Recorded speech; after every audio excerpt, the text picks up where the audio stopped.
नमस्कार. इयत्ता 12वी विषय भूगोल पाठ 4 प्राथमिक आर्थिक क्रिया क्षमता विधान प्राथमिक आर्थिक क्रियांचे जागतिक वितरण दर्शविणे. विद्यार्थी मित्रांनो, व्यवसायाचे प्रमुख 5 प्रकार आहेत. प्राथमिक आर्थिक क्रिया, द्वितीयक आर्थिक क्रिया, तृतीयक आर्थिक क्रिया, चतुर्थक आर्थिक क्रिया आणि पंचक आर्थिक क्रिया. यापैकी आज आपणास प्राथमिक आर्थिक क्रियांचे जागतिक वितरण पाहावयाचे आहे. विद्यार्थी मित्रांनो, प्रथम आपण प्राथमिक आर्थिक क्रिया म्हणजे काय ते पाहूयात. जे व्यवसाय प्रामुख्याने निसर्गावर किंवा नैसर्गिक घटकावर अवलंबून असतात अशा व्यवसायांना प्राथमिक व्यवसाय किंवा प्राथमिक आर्थिक क्रिया असे म्हणतात.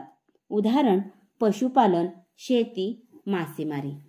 तर बालमित्रांनो, या ठिकाणी आकृती 4.1 मध्ये तुम्हाला नकाशा देण्यात आलेला आहे. या नकाशामध्ये प्राथमिक आर्थिक क्रियांचे जागतिक वितरण दर्शवण्यात आलेले आहे. तर नकाशाचे निरीक्षण करून आपल्याला प्रश्नांची उत्तरे या ठिकाणी द्यावयाची आहेत. प्रश्न पहिला, नकाशात कोणकोणत्या आर्थिक व्यवसायांचे वितरण दाखवले आहे? याचं उत्तर, नकाशात शेती, पशुपालन, मासेमारी, खाणकाम आणि लाकूडतोड या व्यवसायांचे वितरण दाखवले आहे. सूची पाहिल्यानंतर आपल्याला ही नावे लक्षात येतील. प्रश्न क्रमांक 2, लाकूडतोड हा व्यवसाय प्रामुख्याने कोणत्या अक्षवृत्तादरम्यान आढळतो? तर बालमित्रांनो, नकाशाचे निरीक्षण करा. तर लाकूडतोडची जी सूची आहे ती पहा. त्यावरून तुमच्या लक्षात येईल की 0° अक्षवृत्त म्हणजेच आपण त्याला विषुववृत्त असे म्हणतो. 0° अक्षवृत्त म्हणजेच विषुववृत्तापासून 60° उत्तर अक्षवृत्त व 0° अक्षवृत्त म्हणजे विषुववृत्तापासून ते 40° दक्षिण अक्षवृत्तापर्यंत आपल्याला लाकूडतोड हा व्यवसाय प्रामुख्याने आढळतो. ओके. प्रश्न क्रमांक 3, कोणत्या प्रदेशात प्राथमिक क्रिया आढळत नाहीत, त्याचे कारण काय असावे? विद्यार्थी मित्रांनो, नकाशाचे निरीक्षण केल्यास आपल्यास असे दिसेल की ध्रुवीय प्रदेशात, उत्तर ध्रुव किंवा दक्षिण ध्रुव, उच्च अक्षवृत्तीय प्रदेश असंही आपण म्हणतो, या ठिकाणी आपल्याला प्राथमिक क्रिया आढळत नाहीत. उदाहरण कॅनडा, ग्रीनलँड, सायबेरिया, अंटार्क्टिका इत्यादी. मग या ठिकाणी प्राथमिक क्रिया न आढळण्याचे कारण आहे, ध्रुवीय प्रदेशातील हवामान अतिशय शीत असते, तो प्रदेश बर्फाच्छादित असतो आणि तेथील जी नैसर्गिक परिस्थिती आहे ती प्रतिकूल आहे. प्राथमिक क्रियांसाठी, प्राथमिक व्यवसायासाठी तेथील नैसर्गिक परिस्थिती ही प्रतिकूल आहे. त्यामुळे तिथे प्राथमिक व्यवसाय आढळत नाहीत. कारण प्राथमिक व्यवसाय हे नैसर्गिक साधन संपत्तीवर अवलंबून असतात आणि नैसर्गिक साधन संपत्ती आपल्याला ध्रुवीय प्रदेशात आढळून येत नाही. प्रश्न क्रमांक 4, मासेमारी व्यवसाय महासागरांमध्ये विशिष्ट ठिकाणीच का आढळत असावेत? तर पहा, मासेमारी व्यवसायासाठी विस्तीर्ण असा समुद्रबूड जमीन असावी लागते. त्याचप्रमाणे दंतूर किनारा किंवा उष्ण किंवा शीत सागरी प्रवाहाचा संगम असावा लागतो. आपण प्लवंग म्हणतो, प्लवंगाची वाढ तिथं जास्त व्हायला हवी. प्लवंग हे माशाचे खाद्य आहे. मग माशाचे खाद्य जर भरपूर उपलब्ध असेल, म्हणजेच प्लवंग भरपूर उपलब्ध असेल, तर माशाची पैदास व वाढ होईल. त्यामुळे मासेमारी व्यवसाय महासागरामध्ये विशिष्ट ठिकाणीच आढळतात, जिथं अशा पद्धतीची जी नैसर्गिक परिस्थिती आहे, माशांच्या वाढीसाठी, व्यवसायासाठी योग्य परिस्थिती आहे, त्याच ठिकाणी मासेमारी व्यवसाय आढळतो. ओके. प्रश्न क्रमांक 5, युरोप खंडात कोणकोणत्या आर्थिक क्रिया अधिक आढळतात?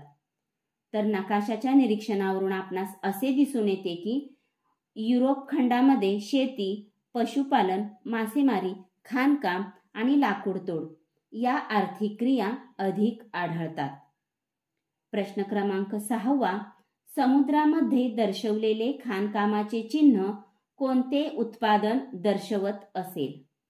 तर पहा याचं उत्तर, समुद्रामध्ये दर्शवलेले जे खाणकामाचं चिन्ह आहे ते खनिज तेल व नैसर्गिक वायू यांचे उत्पादन दर्शवित आहे. उदाहरण मुंबई हाय. प्रश्न क्रमांक 7, कोणत्या खंडात खाणकाम व्यवसाय आढळत नाही? याचं उत्तर आहे अंटार्क्टिका खंडात खाणकाम व्यवसाय आढळत नाही. अंटार्क्टिका हे दक्षिण ध्रुवावर वसलेलं आहे. त्या ठिकाणी सूर्याची किरणे पोहोचत नाहीत. मग खाणकाम व्यवसाय न आढळण्याची कारणे म्हणजे अतिशीत हवामान, बर्फाच्छादित प्रदेश, निर्मनुष्य खंड आहे, प्रतिकूल भौगोलिक परिस्थिती आहे, म्हणून तिथे खाणकाम व्यवसाय आढळत नाहीत. पण अंटार्क्टिकामध्ये खनिजे आहेत, पण तिथं त्या खनिजांचं उत्खनन करणे शक्य नाही. ओके. प्रश्न क्रमांक 8, जगातील सर्वात जास्त मासेमारी कोणत्या महासागरात केली जाते? याचं उत्तर आहे जगातील सर्वात जास्त मासेमारी ही पॅसिफिक महासागराच्या पश्चिम किनाऱ्यावर आणि पॅसिफिक महासागराच्या पूर्व किनाऱ्यावर केली जाते. ओके. प्रश्न क्रमांक 9, मकर वृत्ताच्या दक्षिणेकडे कोणकोणत्या प्राथमिक आर्थिक क्रिया केल्या जातात? तर मकर वृत्ताच्या दक्षिणेकडे शेती, पशुपालन, मासेमारी, खाणकाम, लाकूडतोड या प्राथमिक क्रिया केल्या जातात. प्रश्न क्रमांक 10, आग्नेय आशियातील बेटांच्या समूहावर कोणत्या आर्थिक क्रिया केल्या जातात? याचं उत्तर आहे आग्नेय आशियातील बेटांच्या समूहावर शेती, मासेमारी, खाणकाम व लाकूडतोड या आर्थिक क्रिया केल्या जातात. प्रश्न क्रमांक 11, चारही गोलार्धांचा विचार करता कोणत्या गोलार्धात शेती व्यवसाय कमी आढळतो? तर या ठिकाणी पहा, आपल्या या नकाशाचे मुख्य 2 गोलार्ध पडतात, उत्तर गोलार्ध, दक्षिण गोलार्ध. आणि उत्तर गोलार्धाचे पूर्व आणि पश्चिम आणि दक्षिण गोलार्धाचे पूर्व आणि पश्चिम. तर सूचीवरून आपल्या लक्षात येईल की दक्षिण पूर्व या ठिकाणी शेती व्यवसाय कमी आढळतो.